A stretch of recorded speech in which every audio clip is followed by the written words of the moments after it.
अस्सलाम वालेकुम, आप देख रहे हैं फ़ख्र न्यूज़ और मैं हूं सादिया बतूल। सबसे पहले शामिल करेंगे आज की अहम खबरें। नवाब शाह से डिस्ट्रिक्ट रिपोर्टर मोहम्मद आज़म भट्टी। फ़ख्र न्यूज़ के नवाब शाह जश्न आज़ादी के हवाले से सुपर अली रेस्टोरेंट पर पुरवकार शानदार प्रोग्राम मुनाकिद किया गया, जिसमें मेहमान ख़ास सैयद जी.एम. शाह और रहमानी तंजीम वेलफेयर ट्रस्ट के मरकज़ी सदर शफ़ी रहमानी ने 78वां जश्न आज़ादी का केक काटा। इस मौका पर रहमानी वेलफेयर ट्रस्ट के मरकज़ी सदर शफ़ी रहमानी ने साईं जी.एम. शाह को अजरक के तोहफे दिए गया।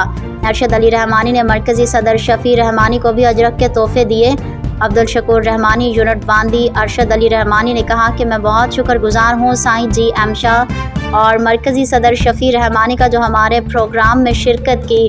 इस मौका पर शहर के सियासी समाजी अफराद ने शिरकत की, जिसमें बच्चों ने जश्न आज़ादी के मौके पर मिली नगमे और टैबलो पेश किए, जिसमें इमरान रहमानी यूनिट और नवाब शाह जनरल सेक्रेटरी आदिल रहमानी, ज़ीशान रहमानी, शाहनवाज़ रहमानी, हनीफ रहमानी, अलीशान रहमानी, शेर मोहम्मद रहमानी, खुर्शीद रहमानी, अशरफ रहमानी, पीर शब्बीर शाह, बादिलरा ज़फ़र शाह और दीगर भी मौजूद थे। तो अपने इसके लिए हमारे बड़ों ने लाखों जानों की कुर्बानी दी थी, उसके बाद ही मुल्क बना है। तो इस मुल्क को हमें संभालना है, हमें संभालना है, हमें इस जो बातें हैं ना वो समझाओ जो अभी हमारी जिम्मेदारी है कि हम ये आज़ादी का मौका है, इस पे शिकवा करने की वो तो नहीं। लेकिन से आए हुए रहमानी बरादरी के जवानों दोस्तों अस्सलाम। देश नहीं मिटने दूंगा, मैं देश नहीं मिटने दूंगा।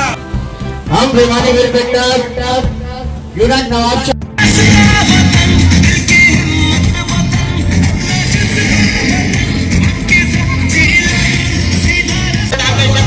साहब ने इनामी रकम दिए बच्चों को। रहमानी